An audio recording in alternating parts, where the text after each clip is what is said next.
ada satu kisah yang membuat aku itu pas baca tuh, gitu. Langsung mengerit, langsung ngerasa jijik gitu. Tapi juga bikin aku, wow, gila.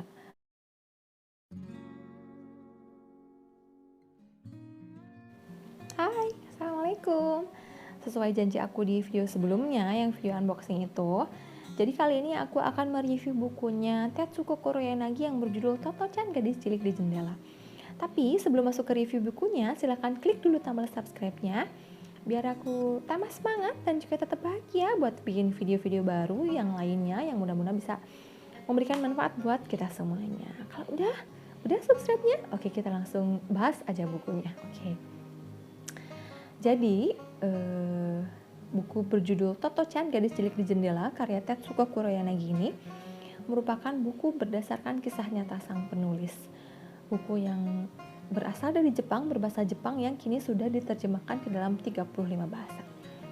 Buku tentang seorang anak kecil bernama Toto-chan yang memiliki karakteristik anak yang ceria, cerdas, memiliki rasa penasaran dan keingintahuan yang sangat luar biasa yang justru dianggap menjadi masalah dan menyebabkan dia dikeluarkan dari sekolah yang lama padahal dia baru anak kelas 1 SD kayak gitu. Kemudian akhirnya dia dipindahkan oleh ibunya ke sekolah bernama Tomoe Gakuen.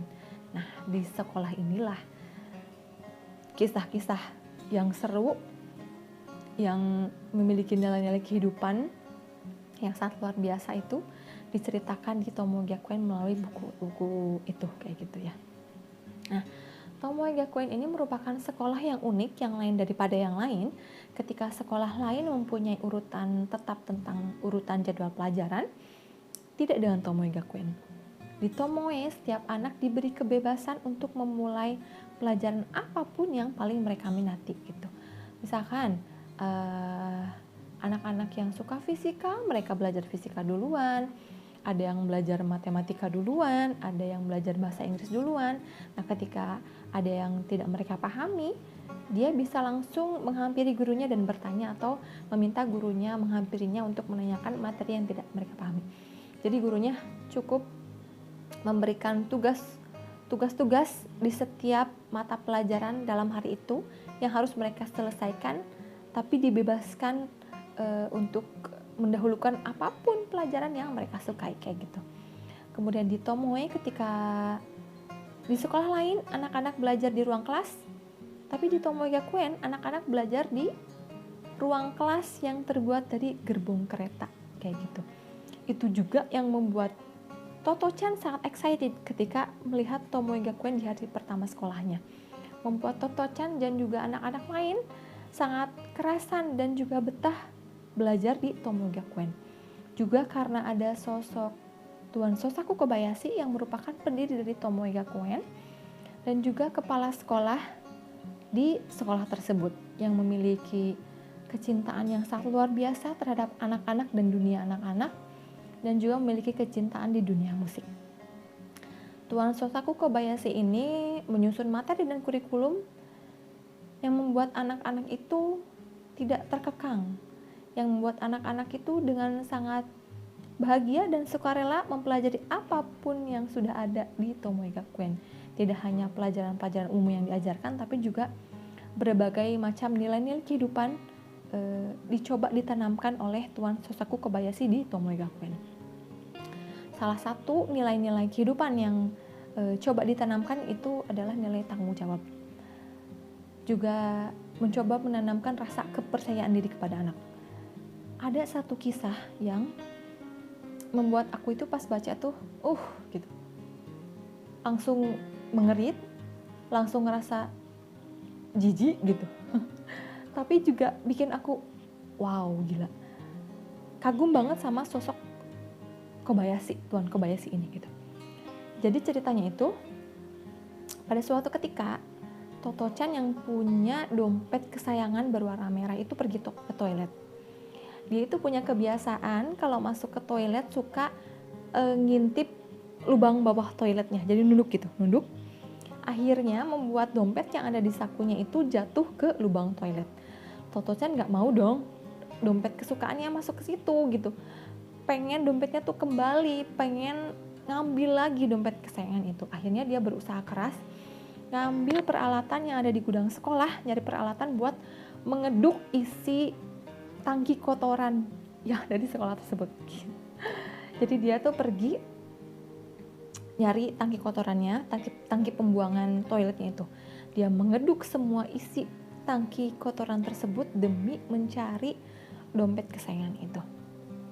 Gak kebayang kan gimana kotor dan baunya kondisi pada saat itu gitu kan.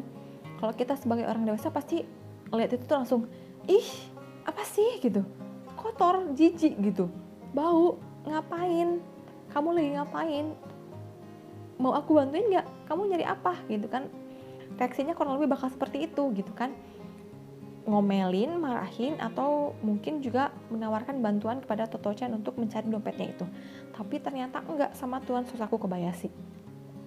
Beliau itu hanya lewat sambil nanyain apa yang sedang dilakukan Toto-chan. Kamu lagi apa gitu, dengan santainya gitu. Aku mau ngambil dompetku yang jatuh gitu, aku mau nyari dompetku yang jatuh. Oh begitu, langsung pergi aja Tuan Susaku Kobayashi. Kemudian ketika beliau lewat lagi ke tempat Toto-chan sedang beraktivitas tersebut, tapi ternyata belum menemukan dompetnya dan tumpukan gunungan kotoran itu sudah menumpuk tinggi gitu kan. Tuan Susaku Kobayashi mengambil lagi, kemudian nanya lagi, udah ketemu belum dompetnya, katanya gitu. Belum, kayak gitu. Di situ dia masih sangat tenang, tapi kemudian bertanya, tapi kamu nanti mau ngembaliin semuanya seperti semula kan? Udah gitu aja.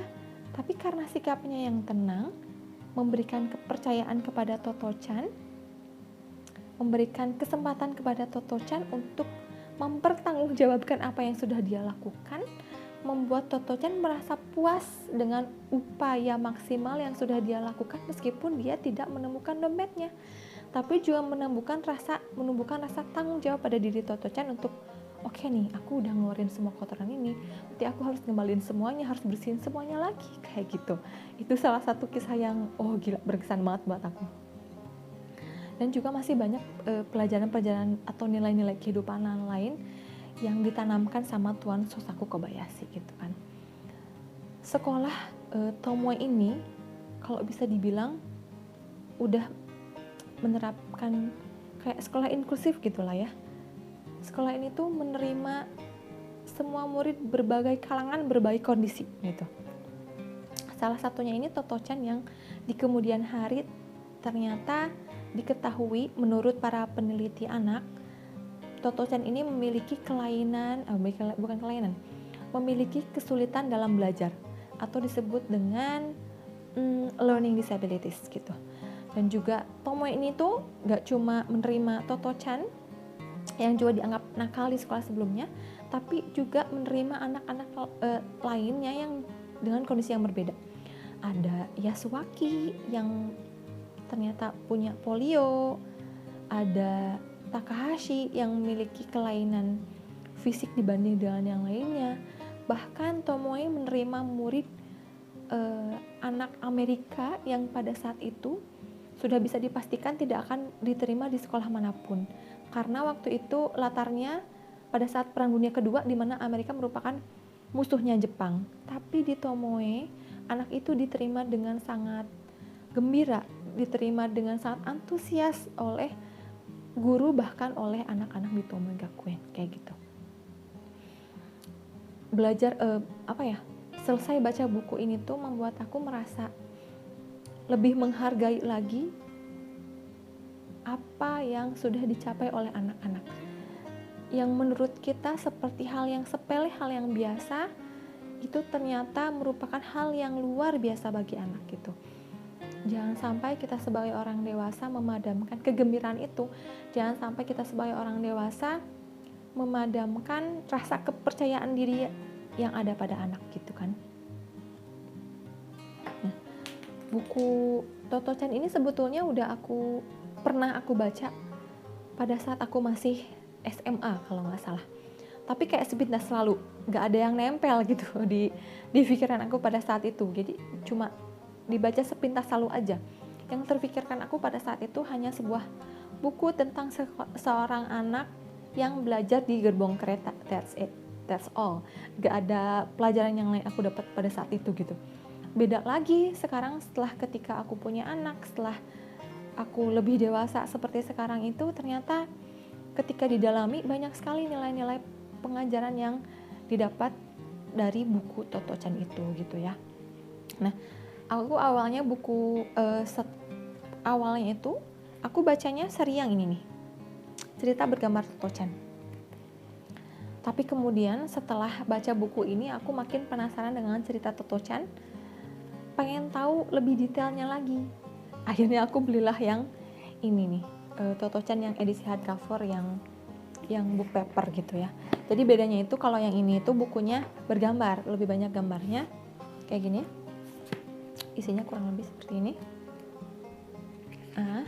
Banyak gambarnya. Paragraf setiap halamannya tuh cuma sedikit-sedikit gitu. Tapi inti dari cerita utamanya tuh sudah tercantum di sini. Tapi bikin aku jadi akhirnya penasaran gitu, pengen cerita detailnya lagi. Jadi ternyata memang ada beberapa bab yang tidak diceritakan dalam buku bergambar yang ini, tapi diceritakan secara detail di bukunya ini kayak gitu. Jadi buat teman-teman yang tertarik buat baca buku Toto Chan, nanti aku cantumkan info lengkap tentang bukunya sekaligus link buat pembelian buku Toto Chan-nya kayak gitu ya.